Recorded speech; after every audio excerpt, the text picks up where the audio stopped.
बिस्मिल्लाहिर्रहमानिर्रहीम। इय्याका नअबुदु व इय्याका नस्तईन। अस्सलामु अलैकुम। मैं हूं जावेद इकबाल और आप देख रहे हैं लम्हा न्यूज़। नाज़रीन, कल हमने लम्हा न्यूज़ पर एक प्रोग्राम किया था जिसका आज फॉलो अप देना है, क्योंकि हमने आपसे वादा किया है कि जराइम पेशा लोगों का हम उनका पीछा करेंगे और तह तक पहुंचेंगे और आपको लम्हा ब लम्हा आगाह करते रहेंगे। मुल्तान नश्तर मेडिकल यूनिवर्सिटी और नश्तर मेडिकल कॉलेज, नश्तर अस्पताल मुल्तान में एक बहुत बड़ा इंसानियत सोज लाशों को भी ना बख्शा। छत पे जो लाशें पड़ी थी, जिन्हें कौवे खा रहे थे, जिन्हें गिद्दें खा रही थी। तो आज के प्रोग्राम में हम आपको बताएंगे कि उसका ड्राप सीन होने वाला है, उसका मायमा हल होने वाला है।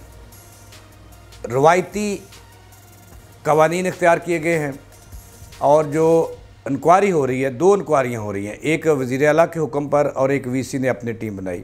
ये टीमें मुद्दा किस पे डाल रही हैं और किसकी ज़बान बंदी हो रही है और फिर ठप काम। आज के प्रोग्राम का ये हिस्सा है, तो हम आपको ये बताएंगे, हमारे साथ रहिएगा। लेकिन थोड़ा सा जिन्होंने आज हमारा ये प्रोग्राम देखना है, पहले नहीं देखा लम्हा न्यूज़ को, उनके लिए थोड़ा सा हिस्ट्री में बता दूं कि आज से चंद रोज़ कबल वज़ीर आला शिकायत सेल को एक शिकायत मसूल हुई कि नश्तर अस्पताल मुल्तान में जो है वो मरीज़ों के साथ कोई अच्छा सलूक नहीं किया जा रहा, वहाँ पे मसाइल लातदाद हैं। तो ड्यूटी लगी वज़ीर आला के एडवाइज़र बराए सेहत गुज्जर साहब की। गुज्जर का पूरा नाम जो है तारिक ज़मान गुज्जर हैं। ये मुल्तान के रहने वाले हैं।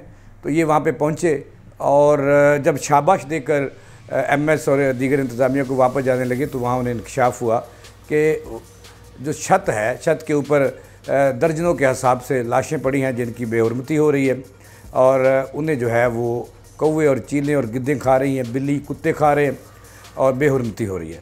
जिस पर वो वहाँ पे पहुँचे तो ताला लगा हुआ था, छत पर जाने नहीं दिया जा रहा था। तो वो ज़बरदस्ती वहाँ पे दाखिल हो गए और उन्होंने क्या देखा, ये हमने पहले प्रोग्राम में आपको बताया कि लाशों की बेहुरमती देखी और ताज़ा ताज़ा लाशें जो ऊपर नौजवान लड़की और लड़के की पड़ी थी, उन्हें कौवे और चीलें खा रही थी, जिस पर वो चीख उठे।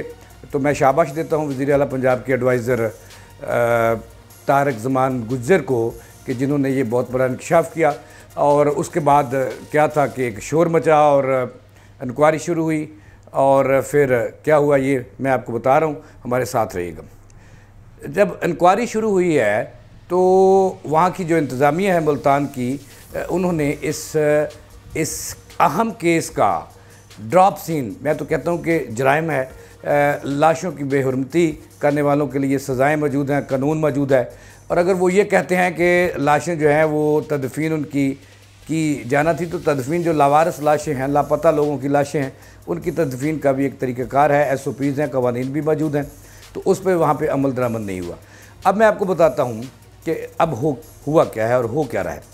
मैं ये दावे से कहता हूँ कि ड्राप सीन हो रहा है। वहाँ की इंतज़ामिया ने, पंजाब के जो बड़े हैं, उन्हें कायल कर लिया है कि इस केस से हुकूमत की बदनामी हो रही है, लिहाजा इसको जितनी जल्दी इसको ठप कर दिया जाए, बंद कर दिया जाए तो ये बेहतर होगा।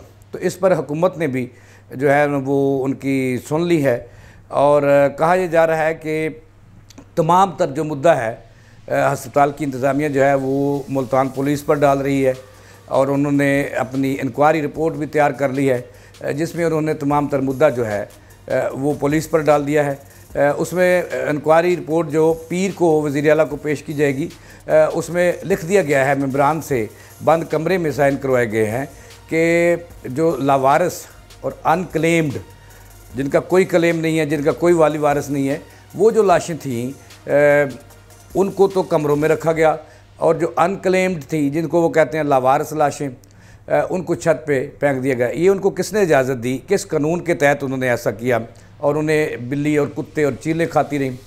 तो उसके लिए उन्होंने जो इंक्वायरी है वो तैयार कर लिया और उसमें दर्ज किया है, मेंबरान की अक्सरियती राय ये है कि वो पुलिस को जो है वो ये पुलिस की ज़िम्मेदारी थी और पुलिस को जो मुतलका जहाँ जहाँ से लाशें आई वहाँ के SHOs और CPO RPO को ख़त लिखते रहे कि इनकी तदफीन का बंदोबस्त किया जाए, लिहाजा उन्होंने ये बंदोबस्त नहीं किया। अगर ये बेहुरमती हुई है तो उसकी ज़िम्मेदार अस्पताल की इंतज़ामिया नहीं है, वो सिर्फ पुलिस है। जिसके साथ उन्होंने ये भी जो है ना इंक्वायरी में लिखा है कि वो ये ऐसा जो है ये स्टूडेंट्स को तजर्बात करवाने के लिए जो अनाटमी डिपार्टमेंट है उसके जो तलबा व तालबात हैं उनकी ट्रेनिंग के लिए ये लाशें ऊपर रखी जाती रही। उनकी बदबू ख़त्म करने के लिए सिर्फ वहाँ से हड्डियाँ जो है वो निकाली जाती हैं, उन पर तजर्बात कराए जाते।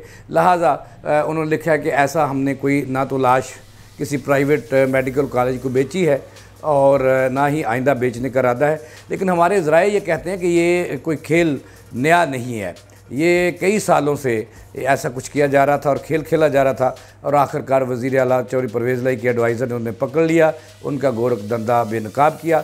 अब ये बातें हैं कि पुलिस पर मुद्दा डाला जा रहा है। आखिरी बात जो मैं आपको बताना चाहता हूँ, बड़ी गौर से सुनिएगा कि अब हो क्या रहा है। अब हमारे ज़राए का ये कहना है कि ज़बानबंदी कर दी गई है। ज़बानबंदी कि वो ना बोलें, वो प्रेस कॉन्फ्रेंस ना करें, वो वहाँ की इंतज़ामिया के जो मकरूह धंधा है और मकरूह चेहरे हैं उनको मज़ीद आवाम के सामने ना लाएं। तो वज़ीर आला पंजाब के जो एडवाइज़र जिन्होंने ये पकड़ा था, ये धंधा पकड़ा था इंतज़ामिया का, नाअहली, गफलत और लापरवाही और बदमाशी पकड़ी थी, उनकी ज़बानबंदी करवा दी गई है। उन्हें कहा गया है कि आप इस पे आइंदा एक लफ्ज़ भी नहीं कहेंगे और ना ही वहाँ जाएंगे। और इसके साथ साथ जो इंतज़ामिया है ये ज़बानबंदी किसकी कराई है? वज़ीर आला के एडवाइज़र जो ज़फ़र ज़मान गुजर हैं उनकी ज़बानबंदी करा दी गई है कि वो इस पर नहीं कहेंगे और ना लड़ाई झगड़ा करेंगे और ना ही इस पर कोई मज़ीद लिखेंगे, ना मीडिया को कोई चीज़ें देंगे। और इसके साथ साथ जो है ये भी कहा जा रहा है कि अस्पताल इंतज़ामिया जो है वो इंतहाई गर्म है और तमाम तरह जो है ना वो अपना गुस्सा जो है अपनी नाहलियाँ छुपाने के लिए वो सिक्योरिटी गार्ड्स पर डाल रही है, उन्हें मुअत्तल किया जा रहा है, उनको सज़ाएँ दी जा रही हैं कि कैसे वज़ीर आला का एडवाइज़र जो था वो छत पे पहुंच गया और उन्होंने मकरूह चेहरा जो उनका बेनकाब कर दिया। लिहाजा ये किस्सा अब तमाम हुआ और मायमा हल हो रहा है। ये तमाम तर मुद्दा जो है वो पुलिस पर डाला जा रहा है। वज़ीर आला के एडवाइज़र की ज़बानबंदी कर दी गई है। ये थी अब तक की ताज़ा तरीन। इसके साथ ही जावेद इकबाल को दें इजाज़त। अल्लाह ने के बाद।